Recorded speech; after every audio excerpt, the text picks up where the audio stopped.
Students, very good morning. BA part first के first paper के section C का जिस टॉपिक पर आज हम चर्चा करेंगे उसका नाम है मेथड्स ऑफ सैम्पलिंग या सैम्पलिंग मेथड, यानी प्रतिदर्श की विधियाँ। जैसा मैंने पहले कहा, प्रतिदर्श एक तरह से समूह में से एक नमूना छांटते हैं जो पूरे उस समूह का प्रतिनिधित्व करता है, और उस सैम्पलिंग के मार्फत हम अनुसंधान करते हैं। अनुसंधान विधियों के तहत सैम्पलिंग का बहुत अधिक महत्व है, जिसको हिंदी में प्रतिदर्श कहा जाता है। प्रतिदर्श की कौन कौन सी विधियां हैं, इस पर आज हम बात करने वाले हैं, क्योंकि यह किसी भी रिसर्च या अनुसंधान का बहुत महत्वपूर्ण पार्ट है। और जैसे मैंने पहले भी उदाहरण दिया था कि जिस तरह से हम चावल पकाते हैं और पके हुए चावलों का की जांच करने के लिए कि चावल पके हैं नहीं पके हैं, इसके लिए हम उनमें से कुछ दाने उठा करके देखते हैं और उससे अनुमान लगा लेते हैं कि हाँ पूरे चावल पक गए हैं। ठीक उसी तरह से सैम्पलिंग में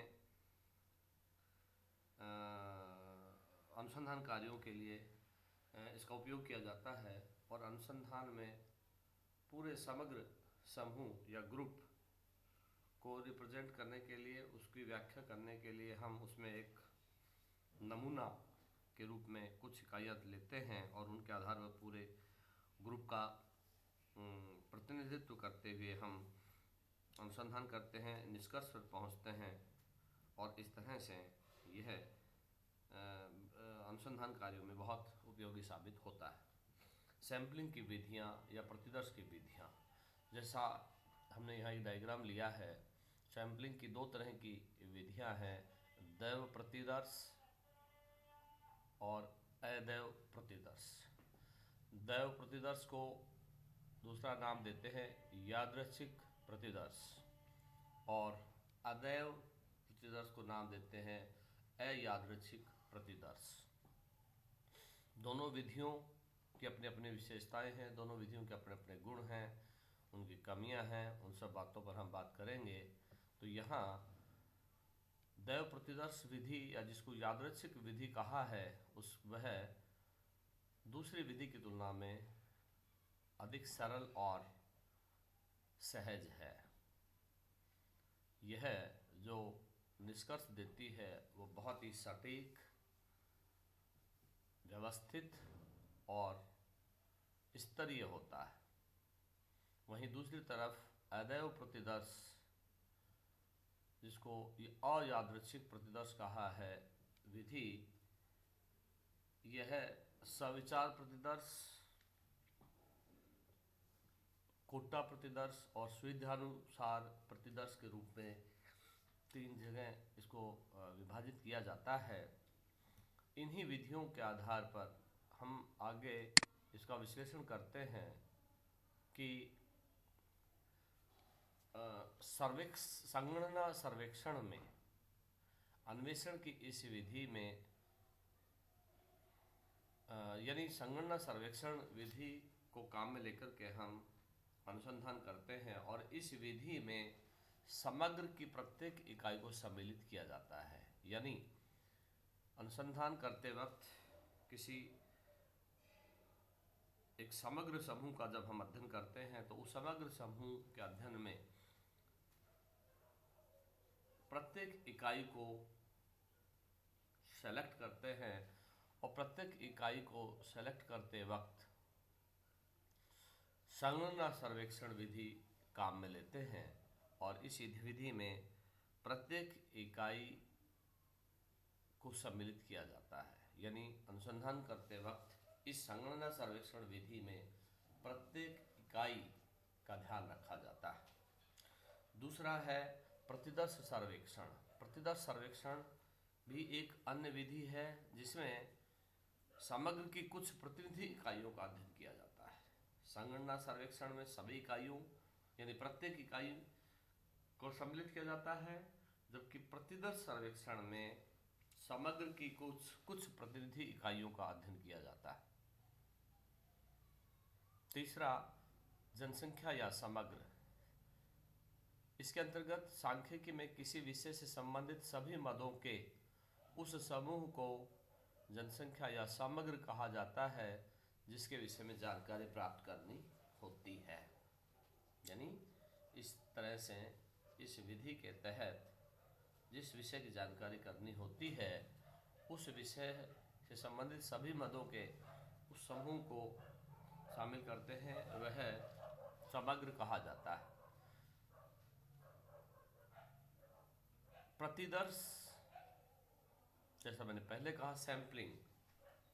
इसके अंतर्गत आंकड़ों का एक छोटा समूह जो किसी समग्र का प्रतिनिधित्व करता है तथा निष्कर्ष उसी के आधार पर निकाले जाते हैं, यह प्रतिदर्श कहलाता है।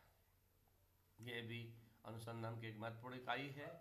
प्रतिचयन त्रुटियां, यानी सैंपलिंग करते वक्त प्रतिचयन त्रुटियां प्रतिदर्श आकलन तथा समष्टि विशेष के वास्तविक मूल्य के बीच अंतर को प्रकट करती हैं। ये प्रतिचयन त्रुटियां हैं, यह अनुसंधान करते वक्त प्रतिदर्श आकलन और समष्टि विशेष के वास्तविक जो मूल्य हैं उनका बीच चयन करती है। अप्रतिचयन त्रुटियां, ये त्रुटियां जनगणना विधि या प्रतिदर्श विधि द्वारा संकलित आंकड़ों में पाई जाती हैं। यानी अप्रतिचयन विधि त्रुटियां भी होती हैं जो अनुसंधान कार्यों के दौरान देखी जाती हैं। ये दो तरह की होती है, यानी त्रुटियां दो तरह की हैं। पहली है प्रतिचयन त्रुटि और दूसरी अप्रतिचयन।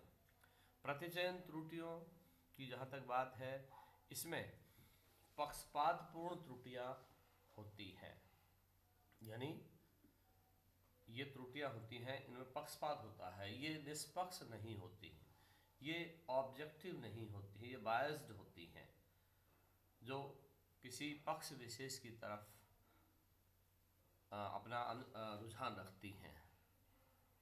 और दूसरी त्रुटियां होती हैं प्रतिचयन में अपक्षपात। ये त्रुटियां ऑब्जेक्टिव होती है, जो न्याय पर आधारित होती हैं, पक्षपात पर आधारित नहीं होती हैं, किसी पक्ष विशेष का ध्यान नहीं रखती हैं, बल्कि ऑब्जेक्टिव तरीके से निष्पक्ष तौर पर चीज़ों का आकलन करती हैं। इसके बाद अप्रतिचयन त्रुटियां, इसमें पहला है आंकड़ा अर्जन में त्रुटियां होती हैं, दूसरा अनुत्तर संबंधी त्रुटियां होती हैं और तीसरा मापन त्रुटियां होती हैं। इस तरह से इन अप्रतिचयन त्रुटियों में तीन बातें देखने को मिलती हैं। इस तरह से कह सकते हैं कि जो प्रतिचयन विधियां हैं उन प्रतिचयन विधियों में वर्गीकरण के आधार पर अनेक तरीके होते हैं और उन सभी तरीकों का इस्तेमाल अनुसंधान कार्यों के दौरान होता है। अब यहाँ हम बात करते हैं कि राष्ट्रीय प्रतिदर्श सर्वेक्षण संगठन, जिसको नेशनल सैंपल सर्वे ऑर्गेनाइजेशन कहते हैं, उसका और जनसंख्या का क्या संबंध है।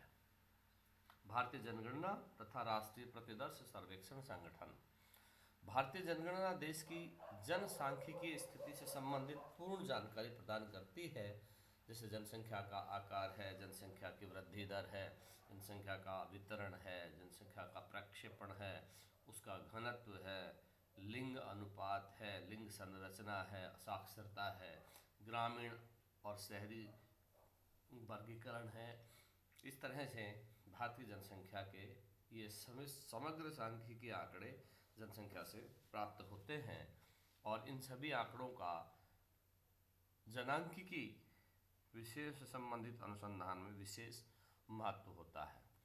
दूसरा है राष्ट्रीय प्रतिदर्श सर्वेक्षण संगठन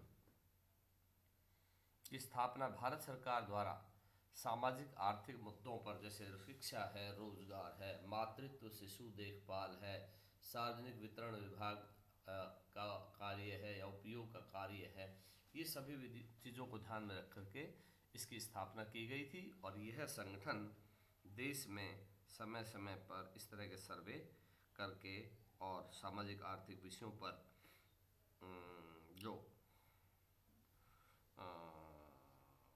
स्थिति है, जो बदलाव होते हैं उनको स्पष्ट करती है, उनको सामने रखती है।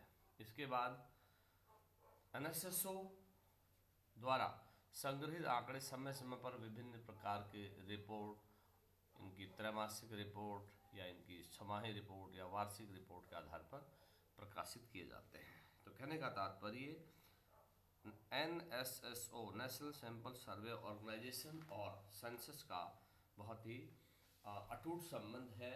यह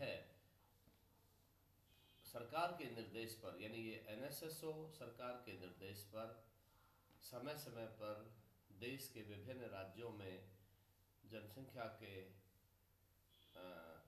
से संबंधित यानी सोशियो इकोनॉमिक, सामाजिक आर्थिक जो संकेतक हैं, सामाजिक आर्थिक जो घटक हैं, सामाजिक आर्थिक जो विषय हैं, उन पर ये अपने